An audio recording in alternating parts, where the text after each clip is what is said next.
da conhecida como o principal hormônio sexual masculino, que é a testosterona.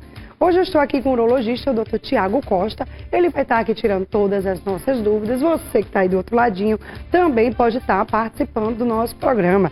Mande áudio, mande mensagem, mande o que você quiser para a nossa produção. Só não liga, porque aqui a gente não consegue receber ligação por esse número no 98145-7570. Doutor Tiago, seja bem-vindo, tudo bem?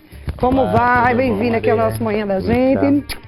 Olha só, vamos falar um pouquinho sobre a testosterona. Doutor, o que seria testosterona? Explica um pouquinho pra gente. Testosterona masculina. Vamos falar hoje, né, do masculino, porque os homens precisam se cuidar também, né? Tá. A testosterona é um hormônio, como você já falou, que é o hormônio responsável pela diferenciação sexual masculina. Então, o desenvolvimento do órgão genital masculino, das características sexuais secundárias masculinas, como barba, apilificação. Então, é esse hormônio que faz a diferenciação. As mulheres também têm em pequeníssima quantidade a testosterona produzida pela adrenal. Muito bem, vamos lá. Todo homem ele precisa tomar hormônio para melhorar a testosterona? Existe essa reposição? Não existe essa recomendação formal de reposição de testosterona para todos os homens. Pelo contrário, é um número pequeno, a partir de uma certa idade, a partir dos 40 anos de idade, que alguns homens podem ter uma diminuição dos níveis de testosterona associada a alguns sintomas. Aí sim, esse homem precisaria fazer a reposição. Falando estatisticamente, a partir dos 40 anos, isso chega até 10% dos homens, que vai aumentando à medida que esses homens vão envelhecendo. Maravilha. Eu vou só dar uma paradinha aqui, porque a gente está ao vivo com o Rubens Júnior, né, sobre os cuidados para você curtir agora o carnaval de forma segura e não ser vítima, gente, de armadilhas e também de golpes. É com você, Rubens. Bom dia.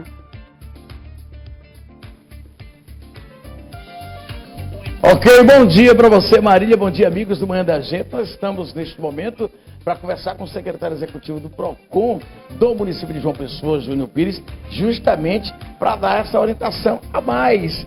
Os foliões que de repente decidiram curtir o carnaval em outras praças, Salvador, Rio de Janeiro, Recife. Amanhã, inclusive, tem o Gado da Madrugada em Recife. O que essas pessoas devem observar? Quais são as precauções que devem ser tomadas? Tudo isso vamos saber agora com o nosso querido Júnior Pires, que dá detalhes. Que orientações são dadas a esses foliões, Júnior, que de repente decidiram curtir o carnaval fora da Paraíba? Bom dia. Bom dia, Rubens, Marília, a todos os consumidores que nos assistem nesse momento. A gente dá muitas orientações esse período de festa, né, de festividade, de carnaval. O consumidor está ali na rua, né, curtindo o carnaval, curtindo as festas, e é importante que na hora da compra ali da sua bebida, da sua comida, ele observe a validade do produto, por exemplo, o estabelecimento que ele está fazendo aquela compra, se é seguro, se for passando na maquineta de cartão, dá uma olhadinha na maquineta, ver se realmente está tudo ok para que você não tenha nenhum tipo de prejuízo. Olha as ofertas, o cardápio, vê se está com a precificação correta, se o produto está descrito, enfim. Tudo isso são precauções para que o consumidor não venha aí sofrer nenhum tipo de problema, né? A questão do celular também, hoje tem muito pagamento por celular, Pix, aproximação, cadastra lá o seu número também no aplicativo celular seguro do governo federal, e se acontecer alguma coisa, caso você perca o celular, seja roubado, esse aplicativo vai fazer com que algumas funções no teu celular sejam bloqueadas, para que você não tenha nenhum transtorno justamente com essa questão de aplicativo bancário. E em relação à viagem, aí que muitas vezes o calo, né, do consumidor, né, quais são os direitos e quais as observações e os deveres. Porque tem direitos, mas também tem deveres que o consumidor tem que realmente cumprir. Não é isso, Júnior? Claro, o consumidor deve observar primeiro onde comprar, adquirir esses pacotes, essas passagens aéreas, né? Ver os estabelecimentos que estão vendendo, se já é um estabelecimento que tem uma reputação no mercado, que você já conhece. No caso de internet, verifica a segurança do site, tem aquele cadeadozinho lá no canto superior esquerdo, que significa que você está navegando num ambiente seguro de proteção dos seus dados, tudo isso para que você não caia numa fraude, né? E aí, no caso da viagem em si, se houver algum atraso, o consumidor também tem direitos, né? No tocante ali a aviação civil, tem alguns direitos, como por exemplo, passou de 1 hora de atraso, o consumidor já tem direito ali à internet, à telefonia para se comunicar, passou das 2 horas, já tem direito a uma alimentação, a operadora precisa fornecer, passou das 4 horas, já tem a hospedagem, enfim. E o consumidor ficar atento também à política de remarcação dessas empresas, porque a aviação ela tem ali um regramento próprio e tem ali o pagamento de taxa e multa, que se o consumidor optar por fazer essa remarcação, ele vai ter que arcar com esse custo. Mas essa multa só no caso da decisão do consumidor. Se for uma mudança estratégica da empresa, pelo contrário, aí a empresa tem que dar a condição dele, por exemplo, está em São Paulo e errou a escala, tem que dar a condição dele, por exemplo, ter um local para dormir e se alimentar por conta da empresa, né, Júnior? Exatamente. No caso de atraso, sem ter dado causa, sem o consumidor ter dado causa, aí a empresa tem as suas obrigações para com o consumidor, né? Realocá-lo em outro voo, se for o caso, hospedá-lo em hotel para que ele possa viajar no outro dia. E quando acontece esses casos, essa obrigação é da empresa, né? Porém, se o consumidor, por algum motivo próprio dele, quiser efetuar essa remarcação ou esse cancelamento, é importante ele estar atento às taxas que a operadora ela cobra ali no seu contrato. Esses direitos também servem, no caso, para quem decidiu ir para Salvador de ônibus e deu um probleminha no transporte rodoviário. Esses direitos que se tem em caso da aviação também é para quem decidiu ir de ônibus?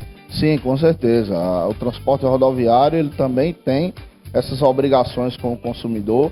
Existe apenas uma diferenciação nessa remarcação ou cancelamento, se for por vontade do consumidor, né? Ela é mais ampla do que a aviação, né? Como, por exemplo, o consumidor, dentro de um prazo de 30 dias, ele pode fazer essa remarcação, né? No prazo de 24 horas, ele faz sem nenhuma taxa, sem nenhum problema, podendo fazer essa solicitação em até 3 horas antes do embarque. Então, essa volatilidade no transporte rodoviário, ela é maior, mas as obrigações do fornecedor com o consumidor são as mesmas e o consumidor fica atento para cobrar os seus direitos. E para não perder a folia, tem um contato que as pessoas desesperem, rapaz, precisa de uma orientação para não perder a folia. Tem um contato, filho? Tem um contato sim, é o 986650179. Através do nosso WhatsApp, o consumidor entra em contato direto com algum consultor nosso que vai orientá-lo e, se for o caso, a gente envia uma equipe até o local para resolver o problema. Obrigado, Júnior. Bom carnaval para você aí e que a gente possa ter aí um carnaval sem problemas para o consumidor. Exato, esse é um carnaval realmente bacana, né? Sem nenhum problema, para que todo mundo possa curtir com segurança, com a família, enfim. Bom carnaval a todos e o PROCON está à disposição de vocês. Obrigado, nosso querido Júnior Pires, secretário executivo do PROCON do município, de forma muito gentil nos atendendo para trazer esses esclarecimentos, né, Marília, para que ninguém possa perder a alegria da folia do carnaval por algum probleminha na viagem, né, que ele tanto programou. Portanto, Marília, bom carnaval para você, viu? Vou continuar circulando a cidade. Qualquer coisa a gente volta dentro do Manhã da Gente, desta sexta-feira. Hoje tem Capo Sul, Marília. Vamos embora. Tchau. Olha aí, minha gente, olha, vamos embora. Voltando aqui ao nosso assunto sobre testosterona. Você que está em casa, pode estar participando. Se você tiver alguma dúvida sobre esse assunto, manda pra gente aqui, que o Dr. Tiago está aqui exatamente para responder a tua pergunta, tá? Bora lá, doutor, qual que é a parte do corpo que produz mais testosterona?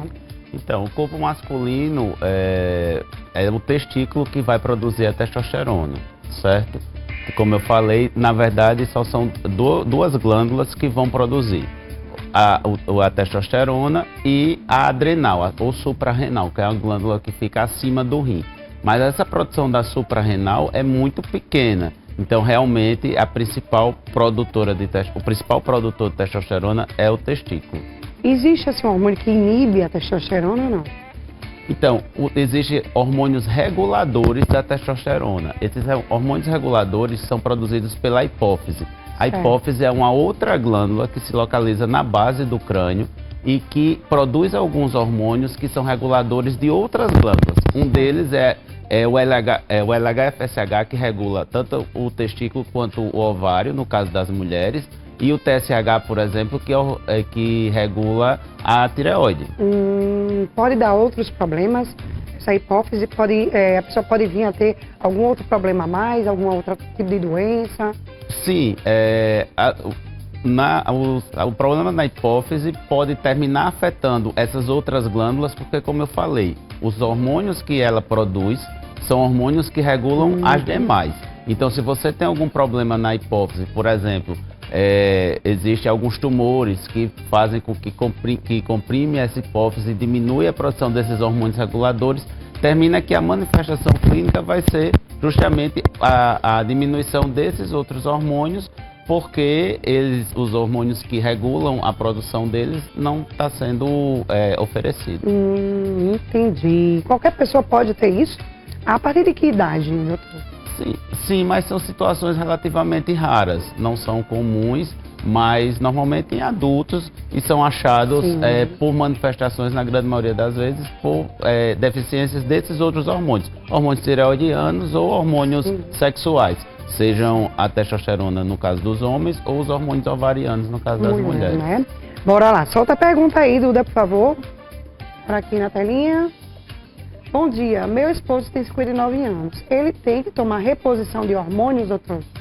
Não, ele precisa, se ele tiver os sintomas.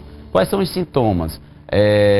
Pode ser ganho de peso, irritabilidade, diminuição da libido, disfunção erétil, falta de disposição para as atividades ou alteração do sono, principalmente insônia, associada a uma alteração laboratorial.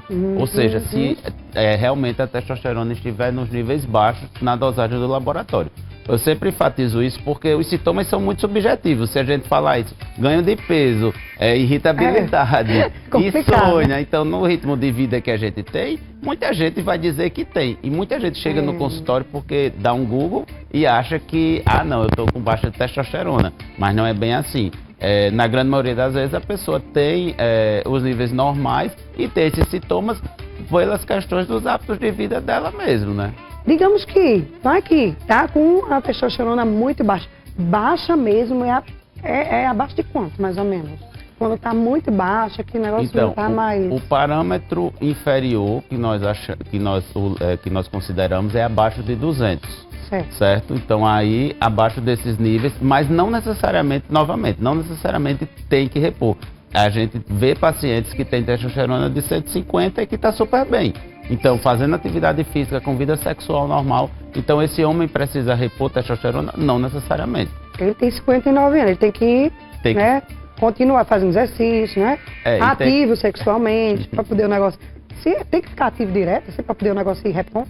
Como é que é, né? Não, a atividade física é uma coisa importante para a manutenção dos níveis satisfatórios da testosterona. Por quê? Porque o tecido adiposo, ele sequestra a testosterona e transforma, nós chamamos, aromatiza em estradiol. Então, que é um hormônio inclusive hormônio feminino. Então aí, por isso que é importante a atividade física. Ela, além de melhorar esses outros fatores da saúde mental, do sono, a disposição, ele vai melhorar também os níveis de testosterona. Quanto mais ou menos de testosterona o corpo humano ele tem que produzir, exatamente? Não, nós temos a faixa da normalidade. Então, o homem que tenha uma testosterona acima de 200 e até 800, que é normalmente o limite superior, então é considerado normal. E cada pessoa tem o seu normal. Então, se tiver dentro dessa faixa de normalidade, está ok. Lembrando que, como eu já falei, se tiver abaixo e ele não tiver sintomas, está tudo bem. E acima do que isso que falou, tem alguns homens que têm sim testosterona acima desse valor naturalmente, mas que não é um problema em si. Se tiver abaixo de 100, é o quê? Aí a gente tem que ver, investigar as causas. Pode ser essas alterações da hipófise, né, como eu falei, mas pode ser também o déficit androgênico do envelhecimento masculino, chamado de DAEM, que aí é uma coisa do envelhecimento que vai diminuindo, mas que não é todo homem que vai apresentar. Se tiver com os sintomas e essa alteração laboratorial, aí é feita a reposição. Bora lá, o que é que acontece com a falta de testosterona? O que é que o homem, ele fica como? Ele começa a sentir o quê? Sente alguma dor, alguma coisa? Sei lá, fica sem vontade de fazer nada? O que é homem? Então, são alguns sintomas. Do ponto de vista sexual, o principal é a diminuição da libido, ou seja, a vontade de ter relação, podendo se manifestar também com disfunção erétil, certo? E do ponto de vista cognitivo-comportamental, então o homem pode ter diminuição de sono, irritabilidade, ganho de peso, perda de pilificação corpórea. Então esses são sintomas que falta de disposição para as atividades do dia a dia mesmo. Não estou falando nem atividade física, mas é aquele homem meio letárgico, que não tem disposição para nada, quero passar o dia deitado, não tem sem fazer nada. Mas lembrando que essas situações são muito subjetivas. O que dá isso também, por exemplo, a depressão. Então, ansiedade, depressão, tudo isso. Pois é. Aí a gente fica meio assim, né, sem saber. Será que ansiedade, depressão ou a testosterona que trabalha? Não existe um sintoma que seja exclusivo da diminuição da testosterona. De dizer, não, esse aqui é realmente, se tem isso, vai ter a diminuição da testosterona. Tem essa gama de sintomas, mas que várias outras situações podem levar também. Por isso que é importante a avaliação médica especializada, porque se o homem tem esse sintoma e se tiver alteração laboratorial, ele pode, aí sim, precisar da reposição. E claro, ele pode ter os problemas associados. Pode ser um homem que tem a diminuição da testosterona, que faça esses sintomas e tem essa questão por alguma coisa como uma depressão, por exemplo. Ok. Bora colocar a pergunta, Duda? Coloca a pergunta. Bom dia, doutor. Eu tenho um problema de ereção. O que tenho que fazer para melhorar? Além do mais, tenho prazer muito rápido e tenho que fazer. Eu tenho que fazer? Então, tem esse problema da ereção e tem prazer muito rápido. Será que ele também não está com ejaculação precoce? Provavelmente. Pela descrição aí, ele está apresentando um quadro de ejaculação precoce. O que ele fala como problema da ereção, a gente tem que caracterizar melhor isso e realmente é uma caracterização em consulta. O que é disfunção erétil? Disfunção erétil nós consideramos de fato quando o homem tem dificuldade para iniciar ou manter a relação em mais de 50% das vezes. Porque às vezes o ejaculador precoce, o que acontece? Ele acha que tem problema de ereção porque quando ele era mais jovem, ele tinha uma primeira relação, ejaculava rápido, e tem a segunda relação, aí demorava um pouco mais. Só que à medida que ele vai envelhecendo, se é uma pessoa que não tem tanto cuidado com a saúde, termina que esse momento para a segunda relação se torna com mais dificuldade. E ele fica achando que tem problema de ereção, quando na verdade não tem. E às vezes não é, né, doutor? Vamos lá, eu vi aqui o homem com as cápsulas, né? Quais são os tipos de vitaminas, né, que o homem ele tem que tomar para aumentar, né, esse nível de testosterona, dar uma melhorada, uma revigorada? O que é que vocês fazem? É uma receita bem difícil, mas difícil de fazer. Porque o homem é difícil, né? O homem é muito difícil de fazer. E é aquilo que a gente ouve desde sempre. Dormir bem, se alimentar bem. Não precisa ter aquela manipulação ou gastar muito com suplementação. É aquela alimentação rica em frutas, tomar bastante água, evitar frituras e gorduras, ingestão de verduras e atividade física. Quando a gente fala atividade física, não é atividade física que tem que estar na academia, não. É atividade física que lhe dá prazer, porque, claro, a atividade física faz parte da saúde mental. Eu gosto de praticar pedal. Ok, então você vai fazer o seu pedal. Essa é a sua atividade física. Então não existe o elixir da testosterona para melhorar a testosterona. É essa receita, é essa combinação que vai, junto da melhora da testosterona, vai melhorar a saúde dele como um todo.